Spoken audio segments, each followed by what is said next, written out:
Assalamualaikum anak-anak, bagaimana kabarnya semua? Semoga kita selalu dalam keadaan sehat ya, sehingga kita dapat melaksanakan kegiatan belajar mengajar dengan baik.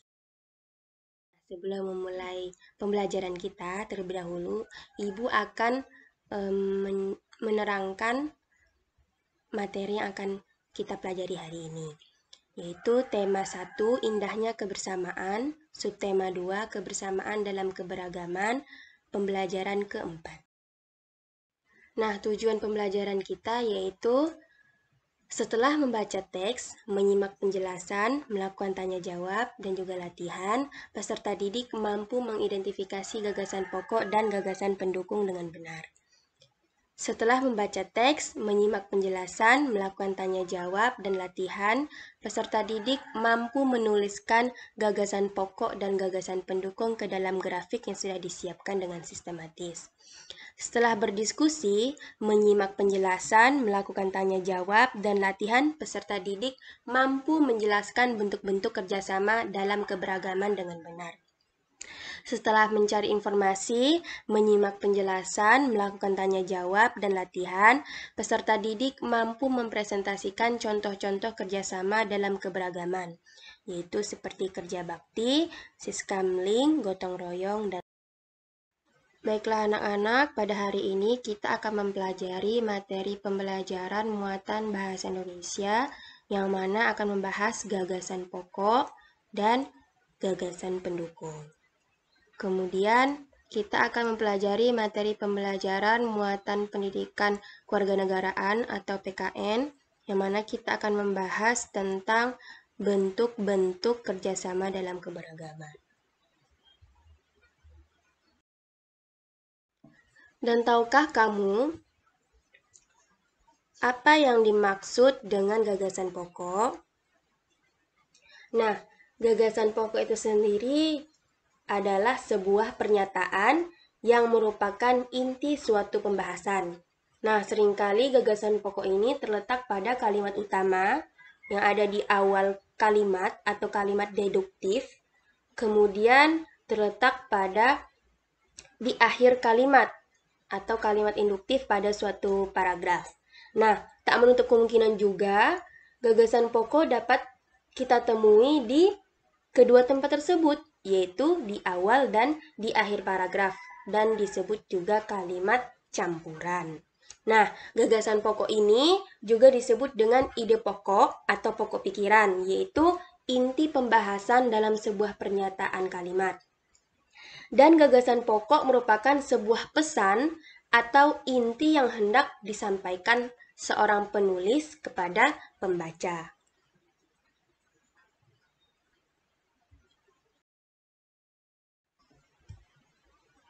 Contoh gagasan pokok. Contoh gagasan pokok yang terletak di awal paragraf atau kalimat deduktif yang ditandai dengan kalimat yang ditulis miring. Seperti yang kita lihat, yaitu pada kalimat Jenderal Khalid bin Walid adalah panglima yang tak pernah kalah sepanjang sejarahnya, memimpin prajurit di medan perang. Kemudian, contoh gagasan pokok yang terletak di akhir paragraf atau akhir kalimat yang ditandai dengan kalimat yang ditulis miring dapat dilihat, yaitu pada kalimat oleh karena itu, imajinasi merupakan aspek penting dalam proses penciptaan karya sastra. Nah, contoh gagasan pokok dalam paragraf campuran atau pada kalimat deduktif dan juga induktif yang ditandai dengan kalimat yang ditulis miring dapat dilihat, yaitu pada kalimat beberapa tips belajar menjelang ujian akhir nasional atau UAN, dan juga pada kalimat oleh karena itu, sebaiknya para guru memberitahukan tips belajar menjelang UAN. Tahukah kamu apa yang dimaksud dengan gagasan pendukung? Nah, gagasan pendukung tersebut adalah penjelasan atau uraian yang berisi informasi tambahan dari gagasan pokoknya. Nah, penulisan gagasan pendukung harus ditulis secara runtut sehingga dalam satu paragraf akan saling berkaitan atau sinkron antara kalimat yang satu dengan kalimat yang lainnya. Sebutan lain dari gagasan pendukung adalah kalimat penjelas atau gagasan penjelas. Untuk letak gagasan pendukung dalam paragraf, yaitu terletak pada kalimat deduktif atau di awal kalimat, atau juga di akhir kalimat atau kalimat induktif dalam suatu paragraf. Nah, di kalimat deduktif sendiri, yaitu setelah gagasan pokok, tepatnya, dan seterusnya. Kemudian di akhir kalimat atau kalimat induktif, yaitu di awal kalimat dan seterusnya, kemudian pada akhir kalimat barulah merupakan gagasan pokok. Contoh gagasan pendukung. Gagasan pendukung dalam paragraf deduktif atau kalimat deduktif di awal kalimat yang ditandai dengan kalimat yang berwarna kuning. Nah, dapat kita lihat contohnya, yaitu aku berangkat pukul 7 bersama ibuku. Jantungku berdegup kencang saat aku dan ibuku mulai memasuki sekolah. Ibuku kemudian masuk ke kelasku. Kulihat banyak wali murid lainnya mulai menduduki bangku sesuai dengan nomor absen anaknya. Aku menunggu dengan harap cemas. Namun, 10 menit berlalu dan bu guru belum datang juga. Ternyata, ia datang terlambat. Nah, itu merupakan contoh dari gagasan pendukung, yang mana terletak setelah gagasan pokok. Gagasan pokoknya yang mana? Yaitu beberapa hari yang lalu, aku mengambil rapor. Nah, itu merupakan gagasan pokok, dan setelah gagasan pokok disebut dengan gagasan pendukung. Selanjutnya, gagasan pendukung dalam paragraf induktif atau di akhir kalimat yang ditandai dengan kalimat yang berwarna kuning. Dapat kita lihat, karya sastra merupakan hasil olahan imajinasi pengarangnya. Pengarang harus membebaskan imajinasinya agar hasil karyanya berkualitas. Tanpa daya imajinasi, mustahil seorang pengarang berhasil menciptakan sebuah karya sastra yang bernilai tinggi. Nah, itu merupakan gagasan pendukung. Jika gagasan pendukung terletak di awal kalimat, kemudian di akhir kalimat pada suatu paragraf yang disebut dengan gagasan pokoknya. Di awal kalimat sampai kalimat sebelum akhir kalimat di suatu paragraf. Itu disebut dengan gagasan pendukung. Bentuk-bentuk kerjasama dalam keberagaman. Tahukah kamu apa maksud dari kerjasama? Nah, manusia merupakan makhluk pribadi sekaligus makhluk sosial. Meski dibekali akal pikiran untuk memenuhi kebutuhan sendiri, tetapi manusia tidak dapat hidup sendiri tanpa bantuan manusia lainnya.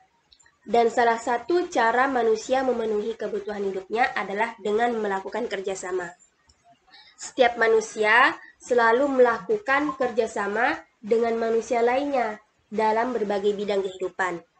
Kerjasama antar manusia berarti setiap manusia saling membantu satu sama lain dalam melaksanakan suatu kegiatan untuk mewujudkan tujuan bersama.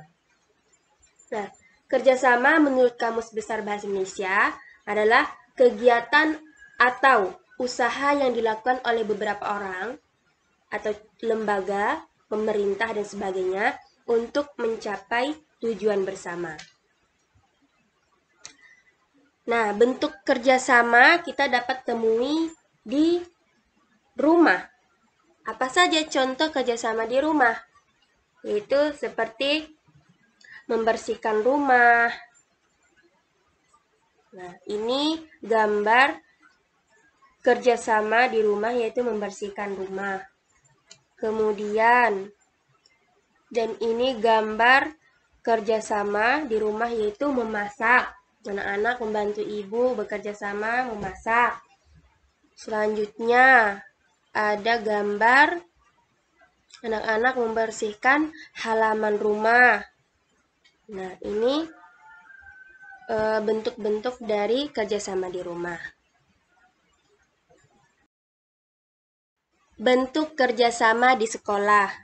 Dapat kita lihat Contohnya di sini ada kerja bakti di sekolah yang mana membersihkan halaman sekolah. Selanjutnya ada contoh piket kelas di kelas ya. Nah, ini anak-anak melakukan tugasnya masing-masing, itu melakukan piket kelas. Selanjutnya ada contoh guru mengajar di kelas. Nah, ini merupakan kegiatan belajar mengajar di kelas, diperlukannya atau dibutuhkannya kerjasama antara guru dan murid agar kegiatan tersebut dapat berjalan dengan lancar. Bentuk kerjasama di masyarakat. Di sini terdapat gambar, yaitu ronda atau siskamling. Kemudian ada kerjasama, yaitu gotong royong membersihkan selokan. Selanjutnya ada gambar musyawarah. Nah, ini merupakan beberapa bentuk kerjasama di masyarakat. Sekian, terima kasih. Wassalamualaikum warahmatullahi wabarakatuh.